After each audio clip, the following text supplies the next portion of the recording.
Subscribe now and press the bell icon. Never miss an update.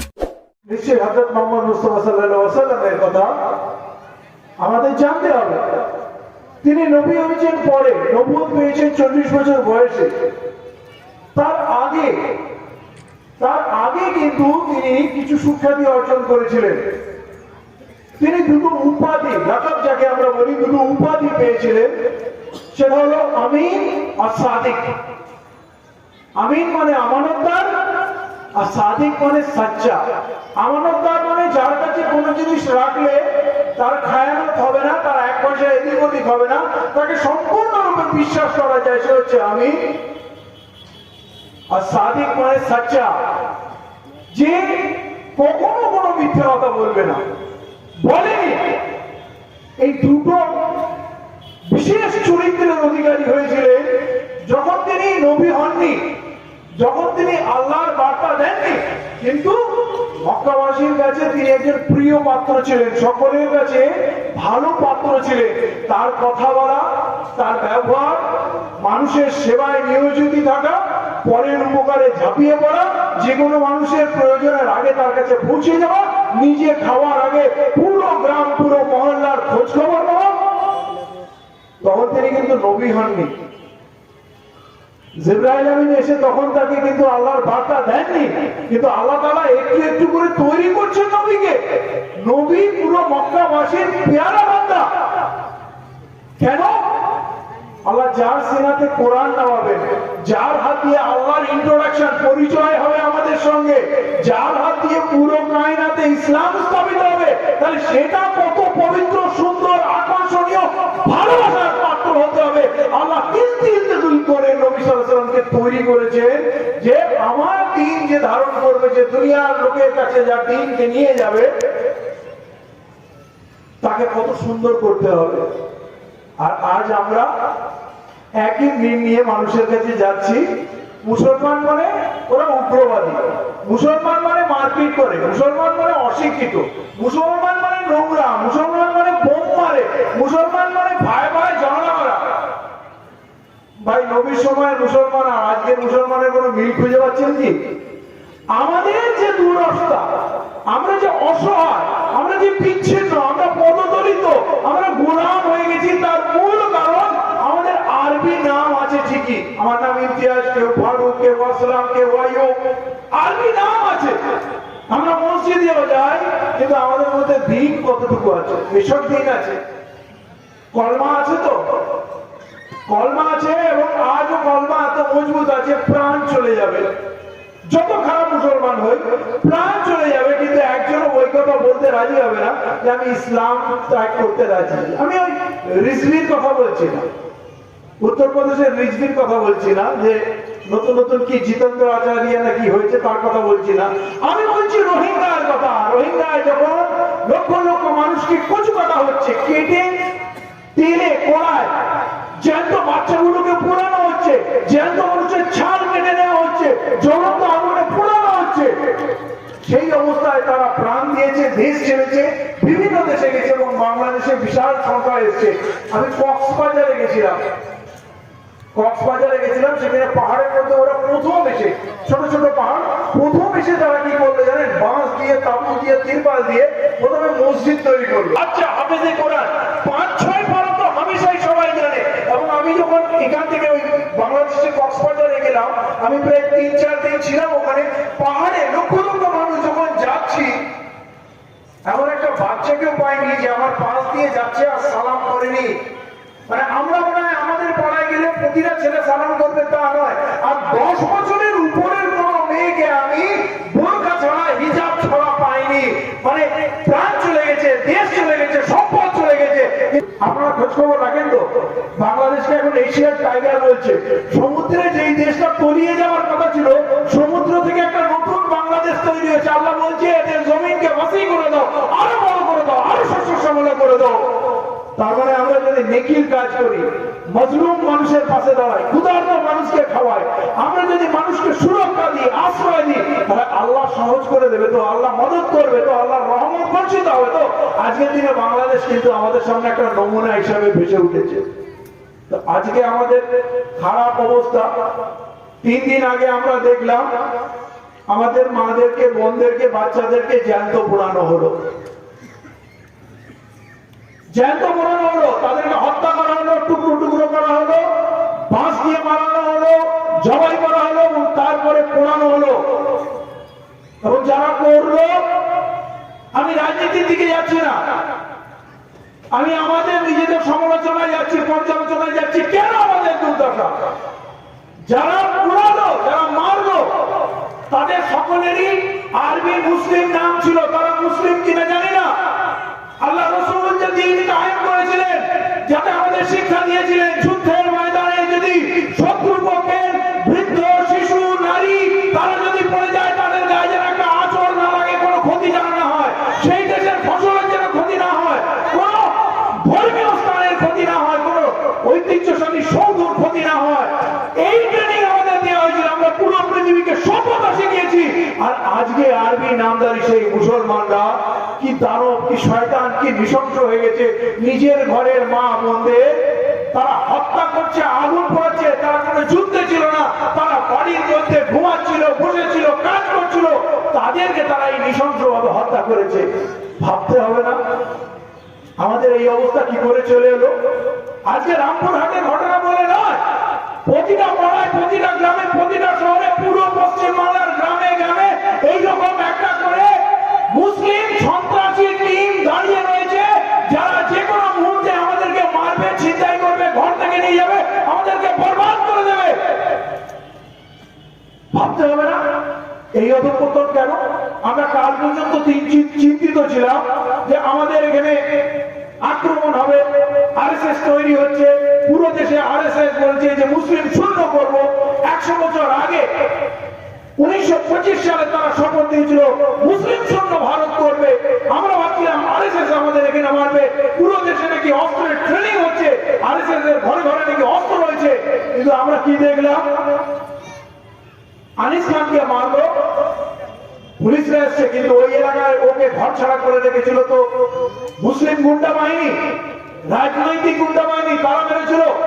বর্তমানে যে মেয়েটি মারা গেল তুই না, সে কিন্তু মুসলিম একটা গুন্ডার দ্বারাই আক্রান্ত হচ্ছিল। তাহলে আজ আমরা আমাদের বাড়িতে মুসলিম মহল্লায়, মুসলিম গ্রামে সুরক্ষিত নয়। আমাদেরকে ভাবতে হবে যে আমাদের অসুবিধাটা কোথায়, ভুল কোথায় হয়ে গেল।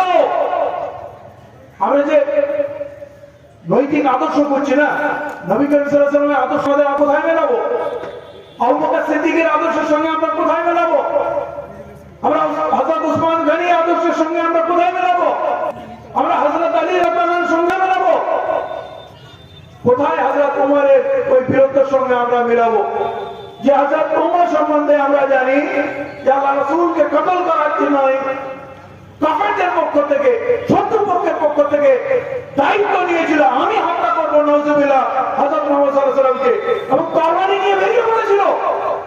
মাঝপথে একজন সাহাবীর সঙ্গে দেখা হয়ে গেল। সে বলল, এ ওমর কোথায় যাচ্ছ? তরবারি নিয়ে এত হন্তদন্ত হয়ে কোথায় যাচ্ছ? বলে, আজ আমি মোহাম্মদকে কতল করবো নাউজুবিল্লাহ। তখন তার ভিতরে তো ঈমান ছিল। সে তখন বলল, তাহলে তার আগে আমার সঙ্গে লড়তে হবে। দীর্ঘক্ষণ লড়ার পর যখন লড়াই শেষ রাউন্ডে এলো, তখন কি করবে? তখন বলে, ওমর তুমি আমার সঙ্গে যুদ্ধ করছো, নবী করিম সাল্লাল্লাহু আলাইহি ওয়াসাল্লামকে তুমি হত্যা করবে? নাউজুবিল্লাহ। তোমার বোন তো ঈমান এনেছে, তোমার বোন তো ওই নবীর পক্ষে চলে গেছে, হযরত মুহাম্মদ সাল্লাল্লাহু আলাইহি ওয়াসাল্লামের পক্ষে চলে গেছে। সে কি বলো? তখন রাগ ভুলে গেল বোনের দিকে, বোনকে গেল মারতে। বোন তখন বাড়িতে বসে ওয়াজিফা পড়ছে। তখন তো বারে বারে টুকরো টুকরো, কিস্তিতে কিস্তিতে তখন দিন আসছে, আল্লাহর কালাম আসছে, ওয়াজিফা একটু একটু করে পাচ্ছে, সেইগুলোকে নিয়ে পড়ছে। তারা পড়ায় মগ্ন ছিল। সেই সময় হযরত ওমর ওখানে গিয়ে পৌঁছলেন। পৌঁছানোর পর পাশ থেকে, দূর থেকে কি যেন একটা পড়ছে শুনলেন, কানে এলো।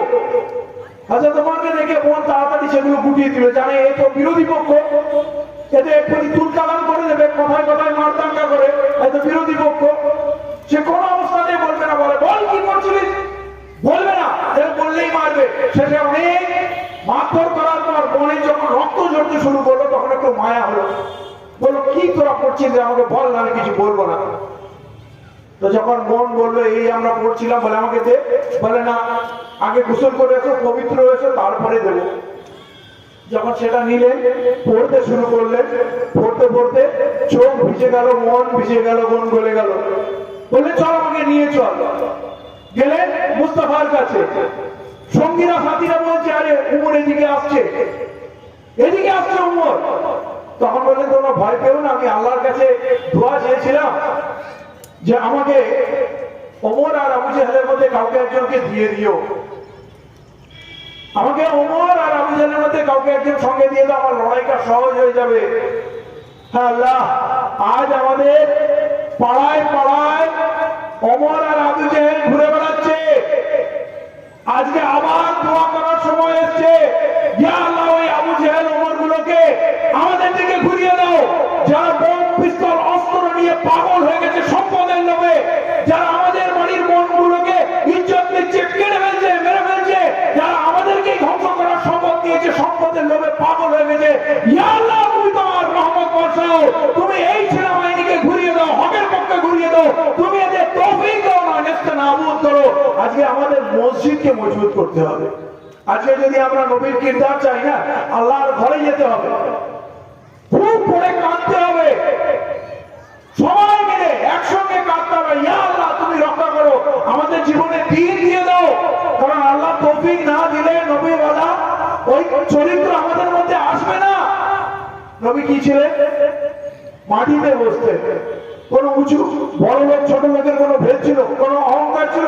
আমরাই তো ওলামার মুখ থেকে শুনেছি শরীরে নাকি জামা 70-70টা তালি দেওয়া থাকতো, দিনের পর দিন না খেয়ে থাকতেন, একটু অল্প খাবার পেলে গ্রামবাসীকে খবর দিতেন, জেগে বসে থাকতেন যতক্ষণ না সবাইকে বিলিয়ে না দিচ্ছি শান্তি নেই। তাতে যদি 70-70টা উটের পিঠ ভর্তি খাজানা আসতো, সেইটাকে কিন্তু জমা করে রাখতেন না যে কাল রাখবো, বড় রাখবো।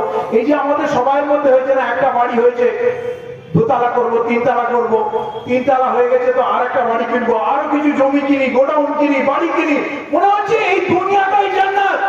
আমাদের লোভের শেষ নেই, আকাঙ্ক্ষার শেষ নেই, আর প্রত্যেকেই ছেলেকে ডাক্তার করবো, ইঞ্জিনিয়ার করবো, বড় ব্যবসা করবো, বিদেশে চাকরি করবো, খালি আমি আমি আমি আমি আর আমি। এটা হচ্ছে আমাদের মূল সর্বনাশ। আমরা নিজেদেরকে এত ভালোবাসতে শিখেছি, আমরা নিজেদেরকে এত ভালোবাসতে শিখিয়েছি যে আমরা পৃথিবীর কিচ্ছু চিনতে পারি না। যার যত বিপদ আসুক, মুসিবত আসুক, আমরা বছরের শেষে একটা হজ বা উমরা করে এসে পুরো পরিবারকে নিয়ে কয়েক লক্ষ টাকা খরচ করে ভাবলাম সব হিসাব কিতাব সব পাক্কা করে ফেললাম, নিট এন্ড ক্লিন আছে, জান্নাত পাক্কা হয়ে গেছে। জান্নাত কি পাক্কা হবে? আমার পাশের বাড়ির লোকটা খেতে পায় না, আমার পাশের বাড়ির মেয়েটা তার ওষুধ কিনতে পারে না, তার মায়ের চিকিৎসা করাতে পারে না, কে পড়ার জন্য বই কিনতে পারে না। আরে দিন তো এইটা, একা বাঁচবো না। সাহাবীদের জীবন কেমন ছিল? আমার আগে আমার ভাই খাবে, আমার আগে আমার ভাই বাঁচবে, আর যদি মৃত্যু আসে সব থেকে আগে শাহাদাতের জন্য আমি এগিয়ে যাব। যুদ্ধের ময়দানে আমরা সবাই জানি এই কথাগুলো, এই সমস্ত হাদিসের মতলব আমরা শুনেছি। যুদ্ধের ময়দানে প্রাণ যায় যায় অবস্থা, পিপাসায় ছটফট করছে, কেউ কতটা পানি নিয়ে এসছে, এক মুঠোকে পানি নিয়ে এসছে, বলছে একটু পানি খেয়ে নাও, বলে ভাই ওকে দাও, ওর পিপাসাটা আরো বেশি পেয়েছে। তার কাছে গেছে, সে বলছে আমার না, অমুককে দাও, ওর অবস্থা খুব খারাপ। এইভাবে ঘুরতে ঘুরতে দেখা গেল 3 জন মারা গেল, কিন্তু কেউ পানি গ্রহণ করলো না। এগুলো কি শুধু জলসায় আইটেম হিসাবে পরিবেশন করার জন্য? এগুলো থেকে কি কিছু শিখবো না? আমরা এই দুনিয়া এসেছি, দুনিয়া ছেড়ে চলে যাব, আমাদের গন্তব্যস্থল হচ্ছে জান্নাত। সেই জান্নাত যদি হাসিল করে নিতে পারি তাহলে এই দুনিয়াটা সফল।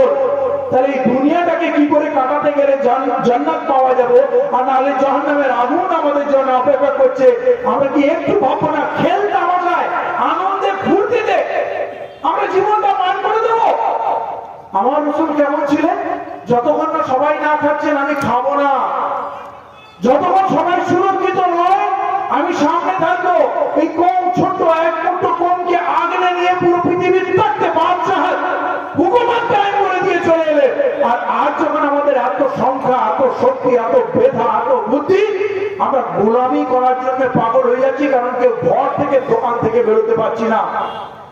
ঘর থেকে দোকান থেকে বেরোতে পারছি না, এত লক্ষ লক্ষ মানুষের বাস, কারোর সঙ্গে কারো সম্পর্ক নেই, আর সব থেকে বড় কথা কারোর মধ্যে কারোর জন্য ভালোবাসা নেই। একটা কম, একটা মিল্লাত, একটা জাতি কখন একটা জাতিতে পরিণত হবে যে একটা জায়গায় হাঁচড় লাগলে পুরো জাতির প্রতিটা বুকে প্রতিটা কলিজা তলপল করে উঠবে, অস্থির হয়ে উঠবে। আমরা কি সত্যি সেই জায়গায় আছি? আমরা যদি সেই জায়গায় ফিরে আসতে চাই না, নবীর ওই তরিকায় যেতে হবে, আমাদের ওই মাটির চাটাইয়ে বসতে হবে, শান শওকত ত্যাগ করতে হবে। আমার শান শওকত কিসের জন্য করবো? আমাদের সমাজের বেশিরভাগ মানুষ এখনো খেতে পায় না, তার কাছে কাজ নেই, বেশিরভাগ মানুষের কাছে বই নেই, বেশিরভাগ মানুষের কাছে ওষুধ নেই, তার কাছে শিক্ষক নেই। তাহলে আমরা, আমার কাছে আল্লাহ পয়সা দিয়েছে, সেইটা আমার নিজস্ব সম্পত্তি ভেবে 3 পুরুষের জন্য জমা করছি, আর সেইটা নিয়ে উৎসব করছি। আমরা বিয়ে বাড়িতে নিজের ছেলে মেয়ের বিয়ে দিচ্ছি, কে 50,000, কে 1 কোটি, কে 5 কোটি, কে 10 কোটি। এত রকম বিয়েতে খাবার আইটেম করছি, একটা লোক নয় 3 জন লোক ওই এক থালি খাবার খেতে পারবে না, ব্রেনে ফেলে দেওয়া হচ্ছে, পাতা মুড়ে মুড়ে না ব্রেনে ফেলে দেওয়া হচ্ছে। এগুলো কেন করা হয়? যে যারা আসবে গ্রামবাসী বলবে না অমুকের না একটা মেয়ের বিয়ে দিয়েছিল বটে, সারা জীবন মানুষ মনে রাখবে, এত পয়সা কেউ খরচ করেনি। এই যে নাম, শান, শওকত, এইটা হচ্ছে আমাদের ধ্বংসের কারণ। কিন্তু আমরা মাঝে মাঝেই বলি, দেখবেন জলসায় বলি, আমার ওলেমারাও বলে, तमाम तारीफ सिर्फ अल्लाह के लिए, तमाम तारीफ सिर्फ अल्लाह के लिए, सिर्फ अल्लाह ही तारीफ के लायक है। हम सब गुनहगार बनते हैं, हम किसी लायक नहीं है कि कहीं हमें तारीफ किया जाए। हम तो गुनाह में मुब्तला है, सिर्फ अल्लाह की रहमत हो जाए तो जन्नत का फैसला हो जाए, नहीं तो हम सबसे सब जहन्नमी है। এগুলো আমরা শুনি বলি, কিন্তু অহংকার কমে না, অহংকার কমে না। তাহলে ওই মাটির মসজিদে বসে যারা মশওয়ারা করতো, যাদের পায়ে চটি ছিল না, গায়ে ঠিক মতো জামা ছিল না, ইউরোপের ইউনানের বড় বড় লস্করকে যারা হারিয়েছিল, আমরা খালিদ বিন ওয়ালিদের বীরত্বের কাহিনী শুনি, যে জীবনে কোনোদিন হারেনি। আমরা বহু বহু যুদ্ধের, বহু খান্দাকের যুদ্ধের, অনেক যুদ্ধে আমরা হাদিসের মাফহুম আমরা শুনি। কিসের জন্য? এগুলো শুনলে নেকি হয়, সেই জন্য শুনি। আজকের দিনে এগুলো কি আমাদের জীবনের কোনো প্রয়োজন নেই? আমি আপনাকে বলবো, আমাদের সময়ে সমাজকে সংশোধন করার সময় এসছে। আমরা যদি সবাই দিনদার হই, আমার পরিবেশ দিনদার হবে। এবং সব থেকে আগে কি করতে হবে জানেন? মসজিদকে আজাদ করতে হবে, মসজিদকে স্বাধীন করতে হবে। আমাদের মসজিদ স্বাধীন নয়। এই ভারতবর্ষে আরেকটা জাতি আছে, দুর্দর্শ জাতি, যারা 2% নয়, শিখ জাতি, শিখ। তারা তাদের গুরুদুয়ারাকে নির্ভর করে চলে। গুরুদুয়ারায় সবাই এক চাটাইয়ে বসে ডাল রুটি খায়, যা খায় একসঙ্গে খায়। ওদের গ্রামে একটা মানুষ ক্ষুধার্ত থাকে না, একটা মানুষ বিনা চিকিৎসায় মারা যায় না, একটা মানুষ তার কাপড়ের অভাবে মরে না। কারণ ওরা ওদের যা ইনকাম করে, ওদের গুরুদুয়ারায়, ওদের লঙ্গরখানায় 10%, ইনকামের 10% ওরা খরচ করে। এবং পুরো পৃথিবীতে ওদের লঙ্গরের নেটওয়ার্ক আছে। পৃথিবীর যেখানে খাদ্যের অভাব হবে সেইখানে ওরা পৌঁছে যাবে। মানে রোহিঙ্গাতেও গেছিল, দিল্লিতে কিষাণ আন্দোলন এসেছিল, আমি নিজে ছিলাম প্রায় 5-7 দিন। রাস্তার দুধারে লঙ্গর খোলা আছে 24 ঘন্টা, সকাল থেকে রাত 24 ঘন্টা লঙ্গর খোলা আছে। আপনি খালি ঢুকে যান আর চাটাইয়ে হাত ধুয়ে বসে যান, আপনার যা ধর্ম বর্ণ কিছু বলবে না, খাবার দিয়ে যাচ্ছে, আপনি খেয়ে যান। একদিনে যদি আপনি 5 বার ঢোকেন, 5 বার খাওয়াবে, ওই খাবার শেষ হচ্ছে না। কেন জানেন? আল্লাহর হুকুম, ক্ষুধার্ত মানুষকে খাওয়াও, এটা আল্লাহর খুব পছন্দের আমল। ওই আমলটা ওরা করছে, ওই একটা আমল ওরা নিয়েছে। আল্লাহ ওদের এত ধনী করে দিয়েছে, এত বরকত দিয়ে দিয়েছে, ওদের মনে এত মহব্বত দিয়ে দিয়েছে যে আমাদের এই পাড়ায় কেউ মারলে তো পাশের বাড়ির লোকটা বেরোয় না। পাঞ্জাবের একটা লোককে যদি মারে, পুরো দিল্লি নেমে যাবে, পুরো পাঞ্জাব রাজ্য উঠে চলে আসবে। ওই 3 কোটি মানুষ ভারত সরকারের নরেন্দ্র মোদীকে নাক্ষর দিয়ে দিল, সে শেষ পর্যন্ত ক্ষমা চেয়ে নিল যে এদের সঙ্গে লড়া সম্ভব নয়। আর আমরা ভয় মরে যাচ্ছি। আমাদের পাড়ার গুন্ডার ভয়, নেতার ভয়, পার্টির ভয়। আরে নেতা গুলি মারো, পার্টি পলিটিক্স গুলি মারো, আগে আমার ইমানদার ভাইরা তার ইমানের জায়গায় তো দাঁড়াক। আরে নবীকে নকল করতে গেলে প্রথম কথা তো আপনার ইমানটা তাজা হওয়া চাই, নবী যদি, তবে নবীকে নিতে পারবেন। ইমানটা তাজা হবে। 5 ওয়াক্ত সবসময় বাবজু পবিত্র থাকবেন, আল্লাহর সামনে 5 ওয়াক্ত সিজদা করবেন, কাঁদবেন, আল্লাহর কাছে সাহায্য চাইবেন, তবেই আল্লাহ তৌফিক দেবে। ওইরকম মুবারক পবিত্র চরিত্রগুলো আপনার মধ্যে আসবে। এবং আল্লাহ রসুলের মুখের ভাষা খুব নরম ছিল, তিনি যা কিছু করতেন মাশাআল্লাহ ভিত্তিক করতেন। আরে এমন আজিম শখসিয়ত যার তুলনা কায়নাতের কারোর সঙ্গে হয় না। তার সঙ্গে যে কটা সাহাবী ছিল তারা কেউ জ্ঞানীগুণী পণ্ডিত ছিল, ধনী ছিল, দূরদর্শী ছিল, বুদ্ধিমান ছিল। নবী করিম সাল্লাল্লাহু আলাইহি ওয়াসাল্লামের তার তুলনা হয় না তো? আল্লাহ তাও আল্লাহ রাসূলকে বলেছে তুমি ওদের সঙ্গে পরামর্শ করো। তিনি প্রতিটা কাজ পরামর্শ করে করতেন। আর আজকে আমাদের যারা নেতা তারা পরামর্শ করে কাজ করে কি? পরামর্শ করে কাজ করে না, হুকুম চালায়, অর্ডার চালায়, তাকে সবাই ভয় পায়। নেতাকে ভক্তরা ভালোবাসে, কিন্তু নেতা ভক্তকে ভালোবাসে না। সেই ইসলামিক চরিত্রের লোক বা নন ইসলামিক চরিত্র, সকলের চরিত্র স্বৈরাচারী হয়ে গেছে। অতএব ইসলামের স্বৈরাচারের কোনো জায়গা নেই। মাশওয়ারার ভিত্তিতে যখন কাজ করবেন আল্লাহর মদদ আসবে। আমি যেটা বলছিলাম, আজ গুরুদুয়ারাকে কেন্দ্র করে শিখ জাতি ঐক্যবদ্ধ হয়েছে, তাই তারা শক্তিশালী। আর যদি আমরা আমাদেরকে মসজিদকে মজবুত করি, মসজিদ মজবুত করে ভালো কনস্ট্রাকশনের কথা বলছি না, প্রতিটা ঘরের প্রতিটা বান্দা মসজিদে যাবে। আর যাবে মানে এমন নয় যে মাথায় যেতে আসতে ধাক্কা লেগে যাচ্ছে কিন্তু সালাম হচ্ছে না, ভালো মতো হচ্ছে না। মসজিদে একাটা হওয়া মানে এলাকার প্রত্যেকটা লোকের সঙ্গে সম্পর্ক থাকবে। ইমামকে মজবুত করুন আর ইমামকে আজাদ করুন। আমাদের মসজিদের রূহ হচ্ছে, আত্মা হচ্ছে ইমাম, নবীর ওয়ারিস হচ্ছে ইমাম। আর সে যদি দুর্বল হয়, সে যদি মজবুর হয়, তাহলে কখনো আপনারা শক্তিশালী হবে না। ইমামের মাইনে সব থেকে বেশি করুন। ইমামের মাইনে, একটা গ্রামে 1000 বাড়ি আছে, 1000 বাড়ি মসজিদ সঙ্গে জুড়ে আছে।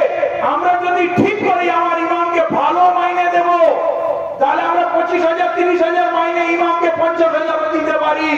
অন্তত আমি সুজাপুরের কথা বলি, এক একটা মসজিদ মেনটেন করতে, তার সাফ সাফাই, বিদ্যুতের বিল ভরতে, মোটরের বিল ভরতে, বিদ্যুৎ লাইটের মেইনটেনেন্স করতে, যাবতীয় যা লোকজন স্টাফ আছে করতে গিয়ে কোন মসজিদের 25,000, কোন মসজিদের 50,000 মাইনে আছে। আছে তো? আমি একটা মসজিদের সঙ্গে জড়িত, তো মাইনে আছে। আমাদেরকে প্রথম কাজ করতে হবে, মসজিদ সম্পূর্ণ স্বাধীন থাকবে। মসজিদে কোন পলিটিক্যাল পার্টি, কোন সরকারের কোন দখল থাকবে না। ইমাম সাহেবকে কত মাইনে দিচ্ছে, ইমাম সাহেবকে জিজ্ঞেস করুন আপনার মাইনে কত। ইমাম সাহেব ওয়াকফ বোর্ড থেকে কত টাকা পাচ্ছে, 2,500 টাকা পাচ্ছে, 3,000 পাচ্ছে কি জিজ্ঞেস করুন। তার মাইনে 3,000 নয় 5,000 টাকা বাড়িয়ে দেন। ওয়াকফ বোর্ডের টাকা নেবেন না, ওয়াকফ বোর্ড সরকার দ্বারা নিয়ন্ত্রিত।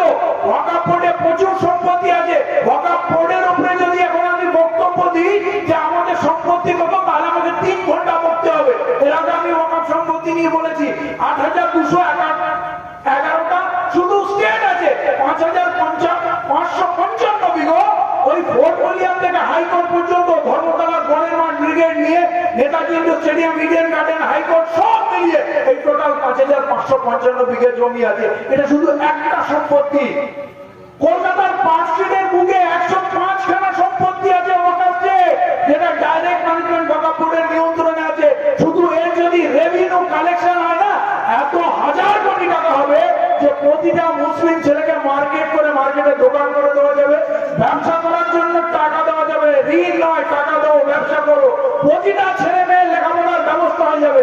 আমাদের নিজস্ব ইউনিভার্সিটি হবে, আমাদের নিজস্ব হসপিটাল হবে। কিন্তু সেটা কখন হবে? আমরা যখন বুঝদার হবো, শিক্ষিত হবো। খালি চেঁচালে তো হবে না।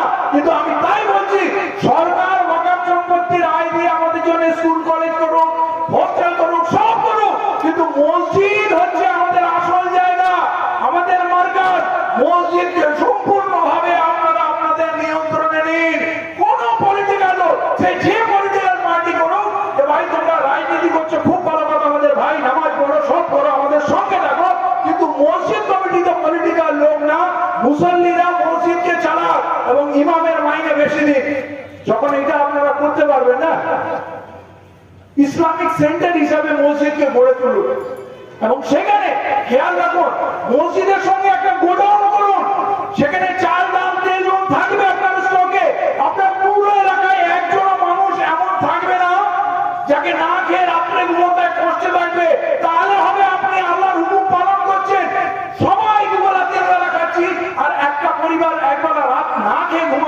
এইটা আমাদের শোভা দেয় না। সেই মসজিদের সঙ্গে এটা গোডাউন করুন, মসজিদের এলাকায় আশেপাশে মসজিদের কমিটির আন্ডারে একটা চ্যারিটেবল কোচিং সেন্টার করুন, গরিব বাচ্চারা সেখানে লেখাপড়া করবে। কারণ এদেশের সরকার লেখাপড়া তুলে দেবে, গরিবের বাচ্চারা লেখাপড়া করতে পারবে না। আপনার একটা হেলথ সেন্টার করুন, বিভিন্ন ভালো ভালো ডাক্তার, আমাদের কমের অনেক ডাক্তার হচ্ছে, তাদের নিয়ে এসে সাধারণ মানুষ যাতে সঠিক ট্রিটমেন্ট পায় সেই ট্রিটমেন্টের ব্যবস্থা করুন। মসজিদ মানে শুধু নামাজ পড়া নয়, পুরো এলাকার পুরো মানুষের কার জায়গাতে ফান্ড করুন, ফান্ড করে এবারে তালিকা করুন কটা ছেলেকে কোন কোন ব্যবসায় নামানো যায়, ভালো উন্নত চাষের পরামর্শ দিন, কোন ব্যবসাটা করলে হয়।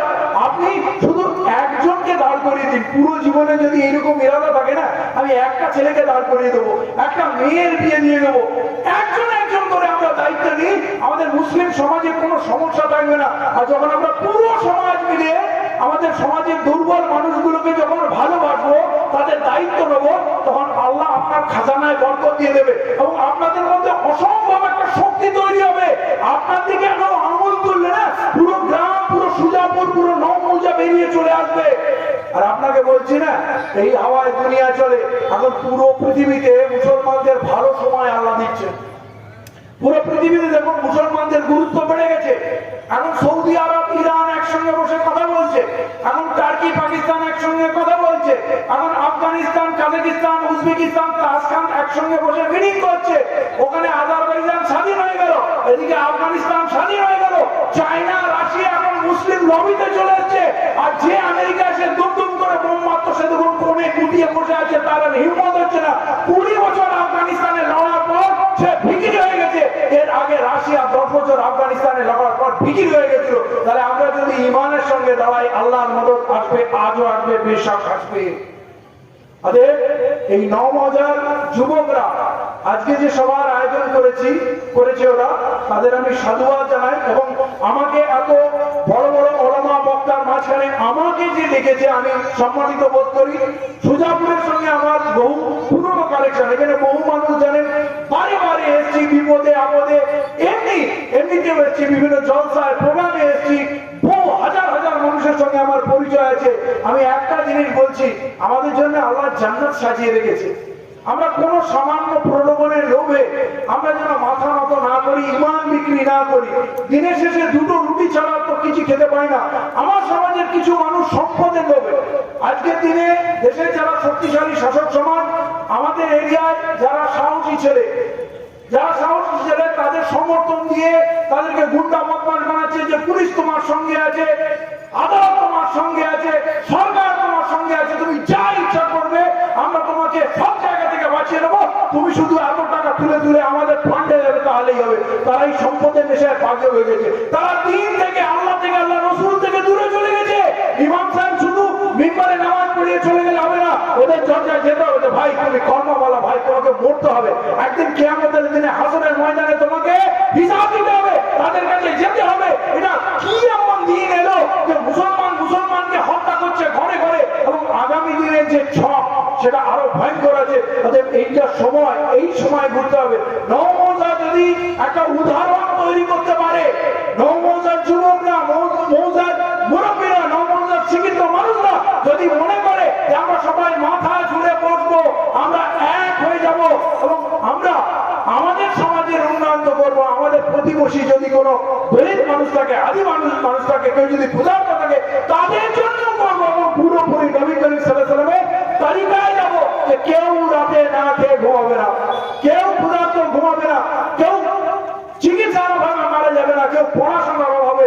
আল্লাহ রসুল পড়াশোনার উপরে খুব জোর দিয়েছিলেন। আজ আমাদের ঘর থেকে ডাক্তার, ইঞ্জিনিয়ার তো প্রচুর তৈরি হচ্ছে, ব্যবসায়ী তো প্রচুর তৈরি হচ্ছে, কোথাও যেন মানে ইমানের অভাব আমরা দেখতে পাচ্ছি। ওই সম্পদটাই যেন মনে হচ্ছে, সবকিছু মনে হচ্ছে পেয়ে গেছি, কিন্তু এটা যে ছেড়ে চলে যেতে হবে, এটা কোথাও ভুলে গেছি।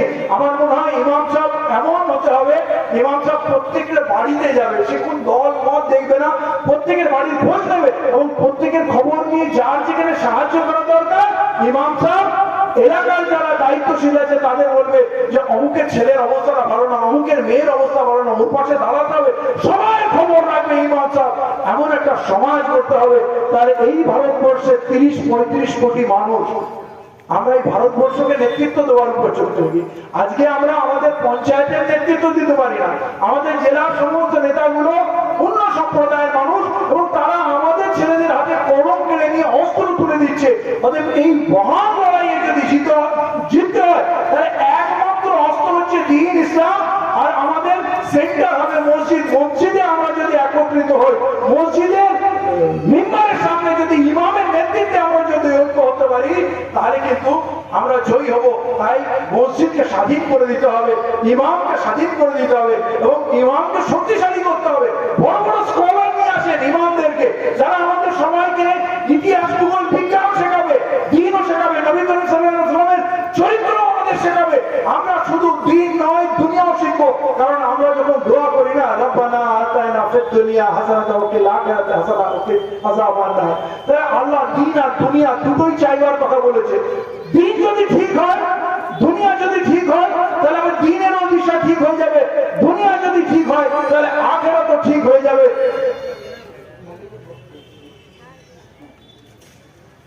তো কথা বললে অনেক কথা হবে, এরপর এটা শুরু হয়েছে, আর অনেক ওলামা অনেক মূল্যবান কথা বলবে, কিন্তু আমরা নবী করিম সাল্লাল্লাহু আলাইহি ওয়াসাল্লামের চরিত্র, সাহাবীদের চরিত্র, ওই যে বললাম আমার আগে আমার ভাই বাঁচবে, আমার আগে আমার ভাই খাবে, আর শুধু বিপদ হলে আমি বুক চিতিয়ে দেবো, সামনে সবার থাকবো, সেই ভালোবাসা আমাদের গড়তে হবে। পুরো সমাজ বাঁচবে, আমাদের পকেট থেকে কিছুই যাবে না। আমরা যত বেশি নেকির রাস্তায় দান করবো, আল্লাহ আমাদের খাজানা তত বেশি ভরপুর করে দেবে। এবং নওমজার যুবকদের আল্লাহ তৌফিক দিক, তারা মহান উদ্যোগ নিয়েছে, এই দুদিনের সম্মেলন সফল হোক এবং এখান থেকে একটা নতুন বিপ্লব তৈরি হোক, যেটা পুরো পশ্চিমবাংলার জন্য, পুরো দেশের জন্য একটা মডেল হয়ে উঠুক। এই বলে আমি আমার বক্তব্য শেষ করছি। আসসালামু আলাইকুম ওয়া রাহমাতুল্লাহি ওয়া বারাকাতুহু।